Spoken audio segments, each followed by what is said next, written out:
C'est pour raviver cette mémoire que vous avez consacré votre énergie et votre passion de Croissy à la rédaction de nombreux livrets sur l'histoire, le patrimoine et même les rues de notre belle ville de Croissy. Grâce à vous, les Croissillons ont découvert une facette parfois mal connue, inconnue et pittoresque de leur vie. La fierté de son pays, ça commence souvent par la fierté de sa ville, n'est-ce pas, monsieur le maire, de son territoire, de son patrimoine local. Ce travail de longue haleine, vous l'avez également mené en animant les différents groupes de recherche historiques qui conduisent leurs investigations aux archives communales et départementales. Je pense aussi à tous ces jeunes, tous ces collégiens et lycéens que vous avez accueillis pendant des années, que vous avez aidés dans leurs recherches et leurs exposés sur l'histoire locale. Cet engagement auprès de nos jeunes, vous l'avez également concrétisé par vos nombreuses interventions en milieu scolaire, en leur présentant des diaporamas commentés en classe, en les accompagnant lors de visites de Croissy, en les aidant à monter des mini-expositions. Enfin, les Croissillons vous doivent bien sûr la création, grâce au maire, bien sûr Jean-Roger Davin, du pavillon de l'histoire locale, qu'avec Jean-Roger, Guy Fournier, Alain Gournac, nous avions eu la joie d'inaugurer en 2000. Installé dans les communs du château, dont, si j'ai bien compris, Jean-Roger parlait tout à l'heure, ces 6 salles sont désormais ouvertes au public. À votre image, c'est un lieu d'échange, de rencontre, d'amitié et de partage autour de l'histoire et du patrimoine de Croissy. Vous pouvez être fiers de fêter ce mois-ci le 6000e visiteur.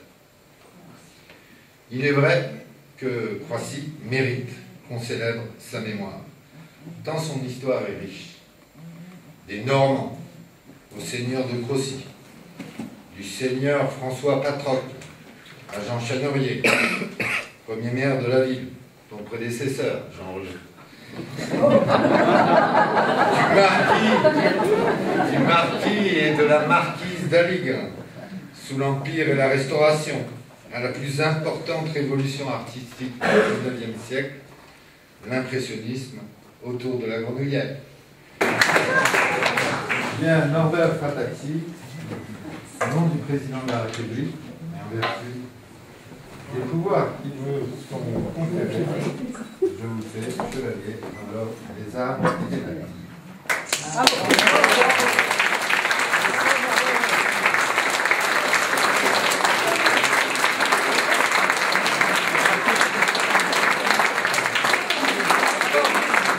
Je ne vais pas refaire le discours de Pierre, je pense qu'il y a juste une petite chose qui a été oubliée, c'est aussi son passé comme citoyen influent sur le ville de Croissy, et plus particulièrement dans une association qui s'appelait Croissy Village, et qui a permis de conserver tout autour de lui, là aussi le patrimoine et une certaine qualité de vie que Norbert nous a transmise, nous, à notre équipe. Et je voulais aussi le remercier, moi, personnellement, des conseils et des informations qu'il a bien voulu nous donner, et me donner personnellement, et le soutenir aussi de son soutien indéfectible depuis qu'on a été élu, parce que quand on a parfois besoin de conseils, il suffit d'aller voir Norbert pour qu'il puisse nous en donner. Alors, je vais lui remettre la ville qui est citoyen d'honneur, et qui est une médaille en forme de larme, en forme de goutte d'eau. Et donc, on va aussi la dire en forme de larme, ce qui fait qu'il pourra sans aucun problème nous faire une petite larme, ce sera tout à fait normal. Elle est gravée depuis tant qu'on vous l'a donnée. Merci beaucoup, monsieur le maire. Merci.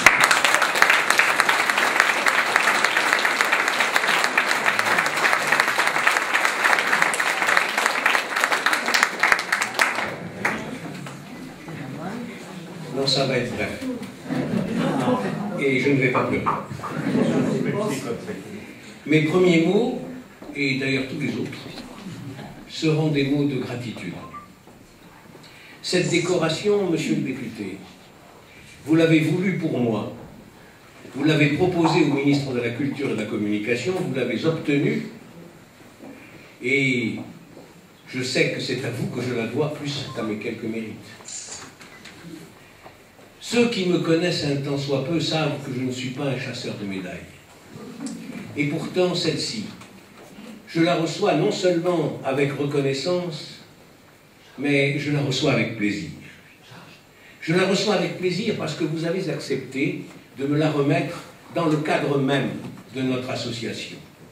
Tel était bien mon souhait, non pas de la recevoir, mais de la partager avec tous nos amis de la mémoire qui, 6 années durant, m'ont manifesté une large confiance et m'ont apporté un sacré soutien.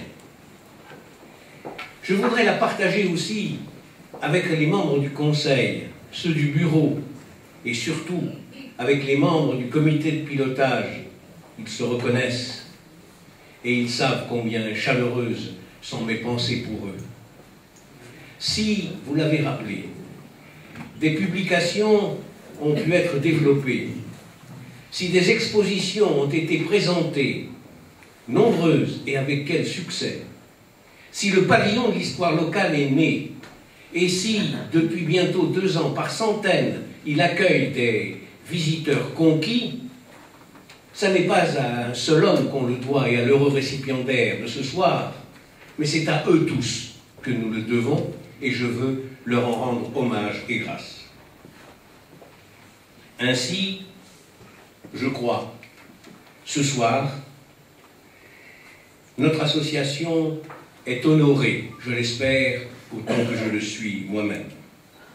Cette distinction, monsieur le député, elle est, je crois, la marque de l'engagement sérieux et discret, non pas d'un homme, mais d'une équipe entière qui a pour vocation, pour mission et pour ambition de faire découvrir et de faire aimer notre ville, son patrimoine et son histoire. Comment, mes chers amis, ne pas avoir une pensée pour ceux qui ont été de proches compagnons? Je ne peux les citer tous, mais parmi eux, je dirais Pierre Pinassou et Roger Cottard. Comment ne pas avoir une pensée pour ceux qui m'ont précédé à la présidence de la mémoire? Christian Desbrosses, Pierre Lefébure. Tous ont disparu de ce monde, mais pas de notre souvenir, car aujourd'hui encore et pour longtemps, nous leur sommes redevables. Cette pensée, je l'ai aussi pour toutes les familles croissillonnes qui, au moment où nous avons lancé le pavillon de l'histoire locale, n'ont pas un instant hésité à nous donner des documents, des photographies et surtout ces pièces de matériel maraîcher qui nous ont permis de monter notre exposition. Voyez, mes chers amis, vous l'avez compris, je ne suis pas seul ce soir à recevoir cette médaille. Parce que nous savons su et nous savons œuvrer ensemble pour le patrimoine, l'histoire de notre ville et pour la faire aimer. Parce que nous savons le faire chacun selon son mandat, selon son talent, selon son expérience. Et parce que nous le faisons tous en ne cherchant pour seule récompense que la satisfaction de nos concitoyens, alors voyez-vous, ce soir, oui, je peux le dire ici, nous sommes tous chevaliers des arts et des lettres.